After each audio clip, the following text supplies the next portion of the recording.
أحمدي محمدي مصطفى مجتبى خير الناس خير الورى خير الناس خير الورى الصلاة والسلام عليك. د ژوند لار زمنګ د نن ورځې د خپرونې موضوع بیا هم جنتي میرمن. أحمدي محمدي مصطفى مجتبى خير الناس. بسم الله الرحمن الرحيم. الحمد لله رب العالمين حمد الشاكرين. الصلاة والسلام على سيد الأنبياء والمرسلين سيدنا ونبينا وشفيعنا ومولانا محمد وعلى آله وأصحابه الطيبين الطاهرين. قدرمنو اوریدونکو د ژوند د لارې د خپرونې مینوالو، السلام علیکم ورحمة الله وبرکاته. ستاسو روغتیا او خوشحالي د پاک رب نه غواړم، په دې هیله چې د صحت او عافیت جامې پر تن ولرئ او خوشحالي مو په برخه وي. دا دی زه محمد یاسین فهیم د ژوند د لارې د خپرونې په وړاندې کولو کې ستاسو په خدمت کې یم. زموږ د نن ورځې د خپرونې موضوع بیا هم جنتي میرمن. درنو اوریدونکو، صاحب د مطالب عالیه په خپل کتاب کې د حضرت ابي امامه رضی الله تعالی عنه یو مرفوع حدیث را نقل کړی. هغه فرمایي چې نبی کریم صلی الله علیه وسلم وفرمایل: مثل المرأة الصالحة في النساء كمثل الغراب الأعسم. قيل يا رسول الله صلى الله عليه وسلم وما الغراب الأعسم؟ قال الذي إحدى يديه بيضاء. رسول الله صلی الله علیه وسلم فرمایي د نیکې او د باتقوا ښځې مثال په ښځو کې داسې دی لکه غراب اعسم. د محمد رسول الله صلی الله علیه وسلم نه پوښتنه کیږي: ای د الله رسوله، غراب اعسم څه ته وایي او څه څیز دی؟ محمد رسول الله صلی الله علیه وسلم ورته فرمایي: هغه کارغه چې د هغه په یو وزر کې سپینوالی دی. د محمد رسول الله صلی الله علیه وسلم د دې وینا نه دا خبره معلومیږي چې صالحې ښځې به ډېرې کمې وي، نیکانې ښځې به ډېرې کمې وي. هغه ښځې چې د جنت او د آخرت لپاره عمل کوي هغه به ډېرې کمې وي. د محمد رسول الله صلی الله علیه وسلم دا مبارک فرمان او دا وینا په موجوده زمانه کې پوره کیږي او موږ په خپلو سترګو باندې وینو. لکه څنګه چې د تور او سپین وزر والا کارغه ډیر نایاب دی، ډیر کم لیدل کیږي، دغه شان داسې ښځې هم ډیرې کمې دي. چونکه عام طور سره په خویندو کې د زړه او د نظر حفاظت، د بې پردګي او د داسې قسم نورو ګناهونو نه ځان بچ کول مشکل وي او د تقوا مزاج یې نه وي، نو ځکه محمد رسول الله صلی الله علیه وسلم فرمایي: مثل المرأة الصالحة في النساء كمثل الغراب الأعسم. مثلا خور به د خاوند اطاعت کوي، خو د دې تر څنګ به بېلمازه وي، مونځ به نه کوي. یا که منځګزاره ده نو د زکات اهتمام نه کوي. که زکات ورکوي خو لاکن هغه شکنځل کوي، بدې ردې وایي، غیبت کوي، کینه ساتي. که د خاوند اطاعت کوي، د مانځه پابنده ده، نو بیا خپلې خواښې او خپلې اندرور سره کینه او بغض ساتي، هغو سره جنگ او جګړې کوي. که اخلاق یې ښه وي نو هغه به د ټي او د تلویزیون په لیدلو او بې پردګي کې مبتلا وي. که د مونځ، روژې او پردې اهتمام هم کوي نو خاوند سره بد زباني کوي. غرض دا چې درنو اوریدونکو، چې یوه نیکي کوي نو په بله ګناه کې مبتلا کیږي. خاص طور سره د ژبې او زړه په ګناه کې زموږ خویندې اکثره ګرفتاره دي. هغه ښځه خوش قسمته ده، هغه خور خوش قسمته ده چې خپل ځان د ګناه نه بچ کړي. د دې دپاره چې په دنیا او دین دواړو کې کامیابي عمومي او د آخرت په ورځ الله رب العزت ورته ووایي چې د هرې دروازې نه چې ته غواړې د هماغې دروازې نه جنت ته داخله شه. همدارنګه بزاز او صاحب د کشف الاسرار د حضرت عبدالله ابن عمر رضی الله تعالی عنهما په روایت سره یو حدیث را نقل کړی. عن ابن عمر رضي الله عنهما عن النبي صلى الله عليه وسلم قال وإن مثل عمل المرأة المؤمنة كمثل عمل 70 صديقا وإن عمل المرأة الفاجرة كفجور 1000 فاجر. حضرت عبدالله ابن عمر رضی الله تعالی عنهما فرمای چې محمد رسول الله صلی الله علیه وسلم وفرمایل د مؤمنې او د نیکې ښځې عمل د اویاو صدیقینو د عمل برابر دی او د فاجرې او د بدبختې ښځې بدعملي د زرو فاجرانو د بدعملي په شان ده. وګورئ درنو اوریدونکو، د محمد رسول الله صلی الله علیه وسلم په دې حدیث کې د نیکانو او صالحانو ښځو څومره لویه درجه او مرتبه بیان شوې ده او د داسې ښځو د عمل څومره لوی ثواب محمد رسول الله بیان کړی دی چې د مؤمنې او نیکې ښځې عمل د اویاو صدیقینو د عمل برابر دی. نیکه او صالحه ښځه پیژنئ، هغه ښځه ده چې پرهیزګاره وي، د هر هغه ګناه نه بغیر د څه تاویل او بهانې نه ځان ساتي، د کمې ګناه نه چې الله او محمد رسول الله منع کړي، فرائض او واجبات په ښه طریقې سره ادا کوي، د الله د حکمونو پابنده وي. دا صالحه ښځه ده. که د هغې اخلاق دي اسلامي اخلاق، که د هغې جامه ده هغه اسلامي جامه، بې پردګي او بیعزتي کله هم نه خوښوي، هغسې جامې اغوندي چې الله او محمد رسول الله ورته دا نیکه ښځه ده. نو رسول الله فرمایي چې د نیکې ښځې عمل د اویاو صدیقینو د عمل برابر دی.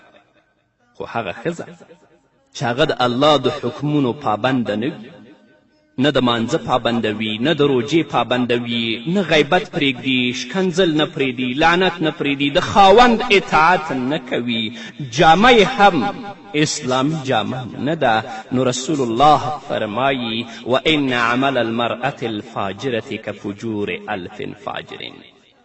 د فاجرې ښځې بدعملي بیا د زرو فاجرانو د بدعملي په شان ده. یاد ساتئ خویندو، د ګناهونو نه بچ کېدل همدا په اصلاح او تقوا کې اهم کار دی. د ټولو ګناهونو نه ځان ساتل، اگر که نیکي کمه وي، دا د دې نه غوره او بهتره ده چې نیکي خو وي خو د نیکي تر څنګ ګناه هم وي. ته د ټولو ګناهونو نه ځان وساته، که نیکي دې کمه هم وي دا غوره ده د دې نه چې ته ډېرې نیکیانې کوې خو تر څنګ یې ګناهونه هم کوي. مثلا مونځ، روژه او تلاوت خو وي خو د دې سره بې پردګي هم وي. یوه خور د مونځ کوي، روژه نیسي، تلاوت کوي، خو کوم لباس چې په تن دی هغه لباس نه دی چې الله او محمد رسول الله ورته ویلي. مونځ کوي، روژه نیسي، تلاوت کوي، خو د غیر محرم نه احتیاط نه کوي. مونځ کوي او روژه نیسي، تلاوت کوي، خو د دې سره سره بدزباني کوي، شکنځل کوي، جنګ و جګړې کوي. مونځ کوي او روژه نیسي، تلاوت کوي، خو د دې تر څنګه ریموټ یې په لاس کې دی، ټي وي او تلویزیون ګوري. نو داسې ښځه کله هم صالحه نشي کېدلی او دا نیکي به تا ته په کار هم رانشي. د دې مثال داسې دی لکه یو ورور یا یوه خور ښایسته شودې او پیس کی، ښایسته میوې خوري، ښایسته عسل او شهد څکي، د دې نه وروسته ورپسې د خاورو تیل یا پټرول څکي. نو په داسې صورت کې به د خوراک نه څه فایده حاصله شي؟ دغه شان که نیکیو سره ګناهونه هم کوئ نو د نیکیو ثمره به باقي پاتې نشي. نه خورې، کله چې ته مونځ کوې، روژه نیسې، تلاوت کوې، نو کوم لباس او کومه جامه چې ستا په تن ده هغه باید لنډه او تنګه نه وي. هغسې لباس او هغسې جامه واغوندې چې الله او محمد رسول الله درته ویلي. همدارنګه خورې، که ته مونځ کوې، روژه نیسې، تلاوت کوې، ښایسته لباس او جامه دې په تن کړې ده، نو د دې ترڅنګ به ته د غیر محرمو نه ځان ساتي، دا نه چې ریموټ په لاس کې او هلته ټي او تلویزیون ته ناست دی، دا نیکیانې به بیا تا ته په آخرت کې په درد ونه لګیږي.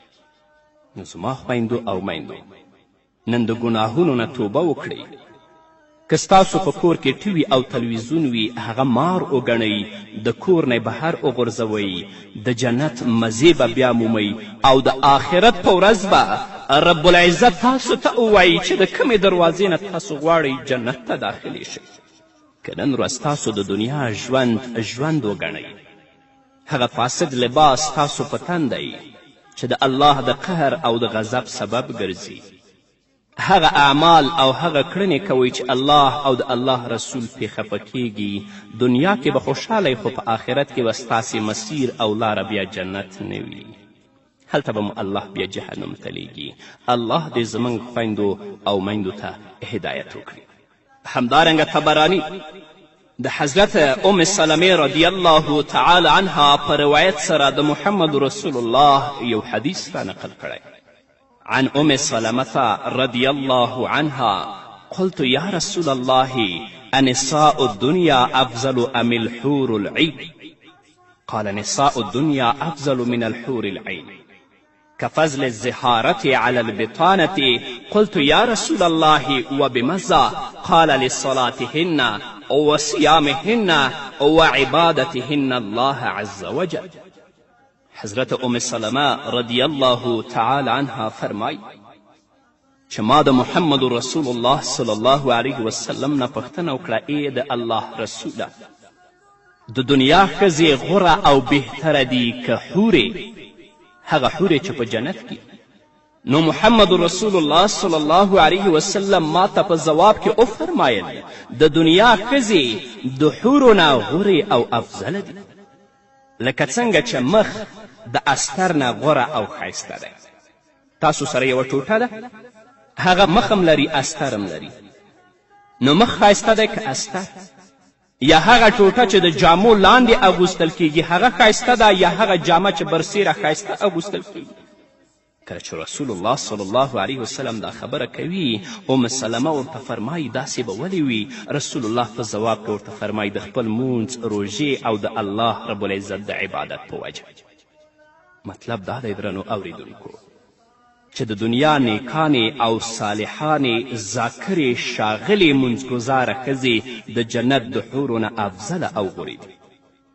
د دې وجې نه چې حورې په جنت کې پیدا شوي دي، هلته مونځ، نیک عمل او روزه چیرته ده؟ دا صالح اعمال خو صرف په دنیا کې دي. د دې وجې نه چې د جنت حورې د مونځ، روژې، صدقې، خیرات، حج، ذکر او تلاوت د ثواب نه او د هغو کارونو نه په کومو چې د الله رب العزت قرب حاصلیږي د هغې نه محرومې دي. وګورئ خویندو، ستاسو څومره لوی فضیلت دی، ستاسو څومره لویه درجه ده. تاسې دا سوچ مه کوئ، دا فکر مه کوئ چې حورې ډېرې په مزو کې دي، چې هغوی په جنت کې پیدا شوي او په جنت کې اوسیږي. موږ خو د دنیا او د دنیا د مشقت آمیز عمل نه وروسته جنت ته ځو. نه، ته په دنیا کې د الله د حکمونو پابنده شه، د محمد رسول الله د ویناوو پابنده شه، د خپل مانځه، روجې او جامه د اسلامي جامه وګرځوه، د دې پابنده شه. ته د حورو نه غوره او بهتره یې. که په سختې ګرمي کې یو چاته یخ او خوږ شربت راوړي ورې کړي، هغه به ډېر تې خوند واخلي. خو که په سختې یخني کې چاته یخ او خوږ شربت راوړي، هغه تې خوند نشي اخیستلی. همداسې تاسو په دنیا کې مشقتونه تیر کړئ، په جنت کې به لذت ومومئ. او که په دنیا کې مشقت نه وي، بیا په آخرت کې او په جنت کې لذت نشته. الله دې موږ ټولو ته هدایت وکړي. په همدې هیله نور به م واورو درنو اوریدونکو.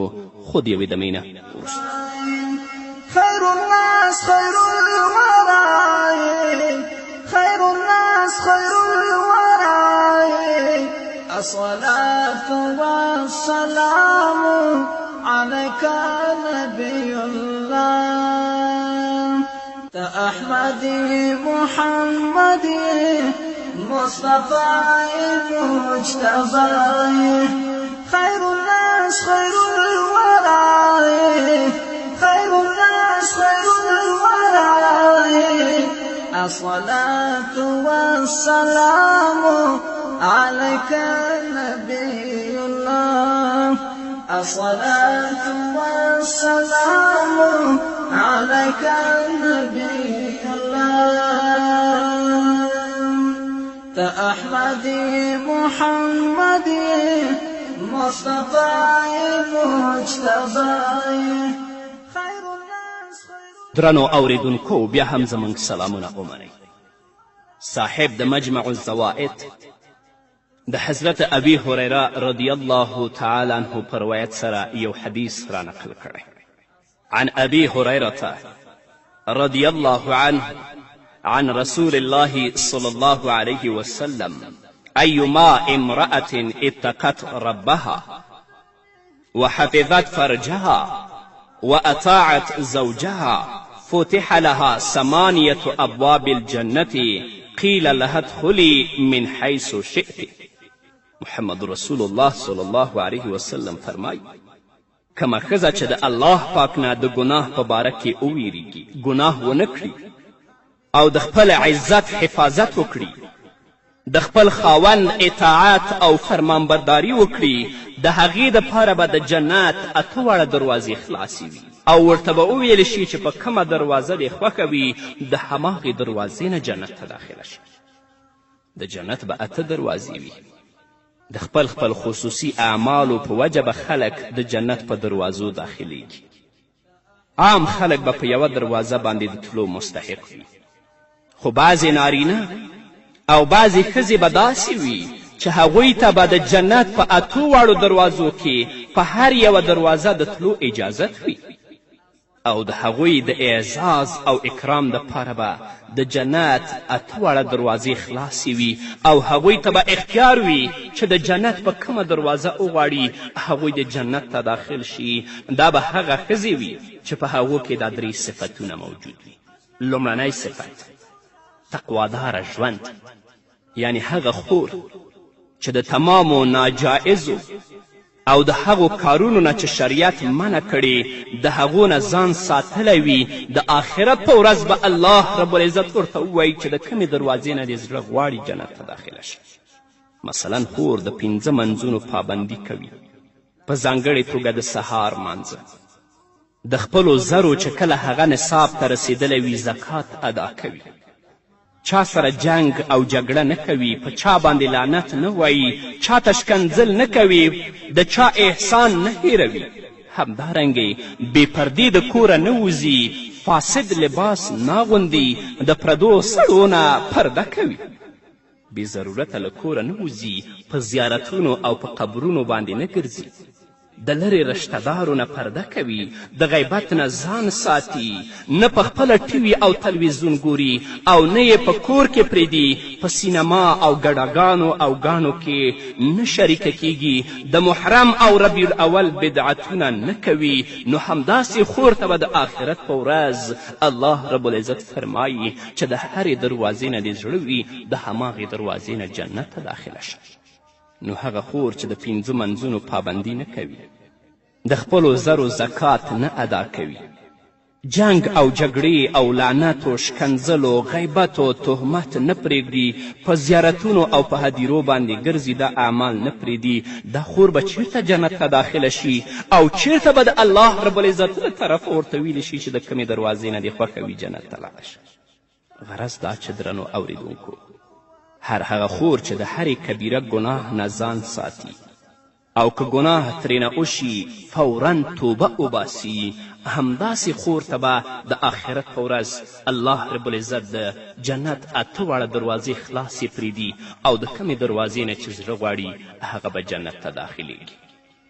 که ستا جامه لنډه او تنګه وي، اخلاق دې فاسد وي، فاسد شیان ګورې، په زیارتونو او په قبرونو ګرځې، دا شی بیا ستا لپاره نشته دی چې ته د جنت د هرې دروازې نه چې وغواړې جنت ته داخله شي. الله دې موږ ته هدایت وکړي. 2یم صفت د خاوند نه علاوه بل چاته نه وي کتلي، د فاسدو سریالونو په کتلو سره د ټي وي او د تلویزیون په کتلو سره خپله پاک دامني نوي برباده کړې د خپل عزت او ناموس حفاظت یې کړی وي همداسې خور ته به هم د آخرت په ورځ د الله رب العزت له طرفه ویل کیږي چې د جنت په اتو دروازو کې دی چې کومه خوښیږي د هغې نه جنت ته داخله شه. دریم صفت د خاوند په هر هغه امر کې کوم چې د شریعت نه خلاف نه وي په هغه کې د خپل خاوند اطاعت او فرمان برداري یې کړې وي غفلت یې نه وي کړی بانه یې نه وي لټولې نو داسې خور به هم د آخرت په ورځ د جنت په اتو دروازو کې د کمې دروازې نه چې وغواړي جنت ته داخل تللی شي. نو زما خویندو او میندو په دې دریو څیزونو باندې همیشه عمل کوئ چې په دې ټولو کې په دنیا کې مشکل سیز د ګناهونو نه ځان ساتل دي. باقي دوه کارونه خو آسانه دي. الله رب العزت به په آخرت کې د جنت اته واړه دروازې تاسو ته خلاصې کړي. نن د نفس او ماحول خلاف لږ غوندې مشقت او تکلیف برداشت کړئ سبا به په جنت کې مزې کوئ چې هغه به همیشه او همیشه لپاره وي. خو نن ورځ په تأسف سره موږ رواج ته خپل فاسد دود ته د الله په وینا او د محمد رسول الله په وینا باندې ترجیح ورکوو. نو هغه خور چې رواج ته او دود ته د الله په وینا باندې د رسول الله په وینا باندې ترجیح ورکوي غوروالی ورکوي هغې خور لپاره به بیا په جنت کې همیشه مزې د کوم ځای نه وي. نن د الله د حکمونو پابندې شئ د محمد رسول الله صلی الله علیه وسلم د ویناو پابندې شئ چې تاسو نه په آخرت کې الله راضي شي او الله رب العزت درته ووایي چې کمې دروازې نه تاسو جنت ته داخلیږئ داخلې شئ. همدارنګه بیهقي او صاحب د مطالب عالیه د حضرت انس رضی الله تعالی عنه په روایت سره د محمد رسول الله یو حدیث را نقل کړی. عن انس قال قلنا النساء يا رسول الله ذهب الرجال بالفضل في الجهاد فهل لنا من أعمالنا شيء نبلغ به فضل الجهاد فقال رسول الله صلى الله عليه وسلم نعم مهنة إحداكن في بيتها تبلغ به فضل الجهاد. حضرت انس رضی الله تعالی عنه فرمای چې ښځو محمد رسول الله ته وویلې ای د الله رسوله په جهاد کولو سره خو سړو ته فضیلت حاصل شو موږ دپاره هم څه داسې عمل شته چې د هغې په وجه موږ د جهاد فضیلت ومومو. محمد رسول الله ورته وفرمیل د کور په کار کې مصروفه اوسېدل دا د جهاد د فضیلت برابر دی. د کور دننه چې څومره امور دي خوا که د هغې تعلق خوراک او څکاک سره وي خوا که هغه صفایي سره وي یا د بچو تربیت او پرورش سره متعلق وي یا د سامان صحیح ایښودل وي د دغې ټولو کارونو نگرانی او خیال ساتل په ښې طریقې سره کول دا د ښځې ذمهداري ده. الله رب العزت او د هغه رسول ډیر فضیلت بیان کړی او په دې باندې ډیر لوی ثواب ورکړی. سړو له په جهاد او قتال کې ثواب دی او همدغه ثواب شریعت ښځو ته د کور په کار کې ورکړی دی. خو افسوس دی چې مالداره او د نوي تهذیب نه متاثرې ښځې دا عیب ګڼي. هغه ښځې چې د غربیانو او د هغوی د ژوند نه متاثره شوي دي دا عیب ګڼي او د شرافت نه خلاف کاري ګڼي. هغوی لوښو وینځلو ته جارو وهلو ته د کور صفایي ته په کور کې نورو کارونو ته یا د کوی نه اوبو رایستلو ته دې ټولو ته عیب وایي او د عزت او د شان خلاف یې ګڼي. د دې وجې نه دوی دا کارونه د خادمې نه اخلي اگر که خادمه ساتل د مالی وسعت په اعتبار سره جایز دی مګر د دې کارونو په کولو کې څه عیب نشته دا خو د ثواب کار دی. نو عزتمنو میندو او خویندو نن ثواب وګټئ بیا به مو په آخرت کې په کار راشي د نوابانو په طریقه او د خانانو په طریقه او په مغربي تهذیب باندې لعنت ولیږئ چې د آخرت په ورځ الله تاسو جنت ته بوځي. په همدې هیله درنو اوریدونکو دا وه زموږ د نن ورځې خپرونه چې ستاسو درانه حضور ته وړاندې شوه. تر بلې خپرونې پورې چې زه بیا هم ستاسو درانه حضور ته راځم تاسو ټول په لوی او بخښونکي الله سپارم. پاتې ژوند مو نیکمرغه ښاد بریالي او کامیاب اوسئ. الأنبياء كملت بحسابا فإمام الأنبياء الصلاة والسلام عليك نبي الله تا أحمدي محمدي مصطفى مجتبى تا أحمدي محمدي مصطفى مجتبى خير الناس خير الورى خير الناس خير الورى الصلاة والسلام عليك نبي الله الصلاة والسلام عليك نبي الله اشنا ستاد کلا شو چې ګلونه ملاوي نور اې د تورې پیغمبر دا هم ستاد ماټو زور اې د تورې پیغمبر دا هم ستاد ماټو زور لك منات عزل سكورو تا أولايتي أولاي لك منات عزل سكورو تا أولايتي أولاي